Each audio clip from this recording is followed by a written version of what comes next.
SSC মামলায় বড় সিদ্ধান্ত সুপ্রিম কোর্টের। শিক্ষক এবং শিক্ষাকর্মীদের চাকরি বাতিল এবং বেতন ফেরতের নির্দেশের ওপরে অন্তর্বর্তী স্থগিতাদেশ জারি করল শীর্ষ আদালত।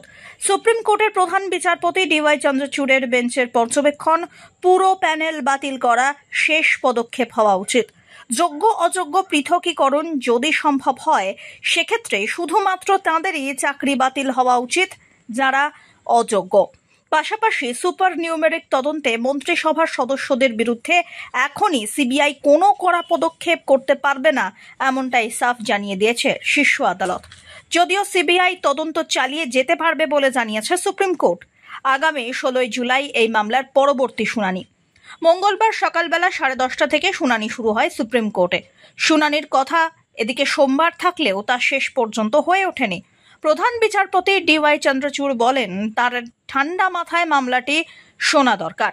সেই মতোই এদিন সকালবেলা 10:30 থেকে বিকেল গড়িয়ে সন্ধে পর্যন্ত দীর্ঘ সময় ধরে চলে এসএসসি মামলার শুনানি পর্ব।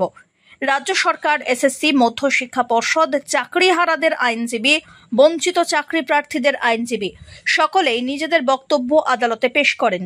শেষ পর্যন্ত মঙ্গলবার দীর্ঘ শুনানির পর সুপ্রিম কোর্টের প্রধান বিচারপতির বেঞ্চ জানিয়ে দেয়, এখনই বেতন ফেরত দিতে হবে না। শুধু তাই নয়, প্রায় 26,000-এর কাছাকাছি নিয়োগ এখনই বাতিল হচ্ছে না। এদিকে সুপ্রিম নির্দেশের পরে এ বিষয়ে মুখ খুললেন রাজ্যের বিরোধী দলনেতা শুভেন্দু অধিকারী। প্রধানমন্ত্রী নরেন্দ্র মোদী যোগ্য চাকরিহারাদের পাশে থাকবেন, এই কথা বলার পরেই নিজের সব দোষ স্বীকার করে নিয়েছে এসএসসি। নির্বাচনী প্রচারে গিয়ে এক জনসভার মঞ্চ থেকে এই কথাই বললেন শুভেন্দু।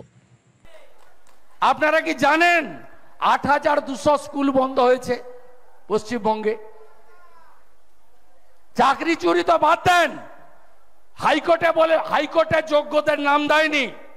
যেই প্রধানমন্ত্রী বলেছে যে যোগ্যদের পাশে বিজেপি আছে, লিগ্যাল সেল তৈরি করব আমরা, সঙ্গে সঙ্গে সুপ্রিম কোর্টে আজকে বলছে 19,000 যোগ্য ছিল, বাকিটা ভুয়া, দোকান খুলে বিক্রি করেছি, স্বপন দেবনাথরা বিক্রি করেছে। নরেন্দ্র মোদীজি ওই কথা না বললে যোগ্য অযোগ্য আর বাছাই হতো না। এই চোরেদের বাঁচাতে 2022 সালে 5ই মে চোর মমতার নেতৃত্বে মন্ত্রিসভার বৈঠক করেছিল এই চোরদের বাঁচানোর জন্য, যারা চাকরি বেচেছে এবং ভাইপোর বাড়িতে টাকা পাঠিয়েছে। হারাতে হবে, হারাবেন তো, হারাবেন তো। এইবার এইবার এইবার এইবার মোদিজিকে প্রধানমন্ত্রী করতে হবে এবং দেশকে সুরক্ষিত রাখতে হবে।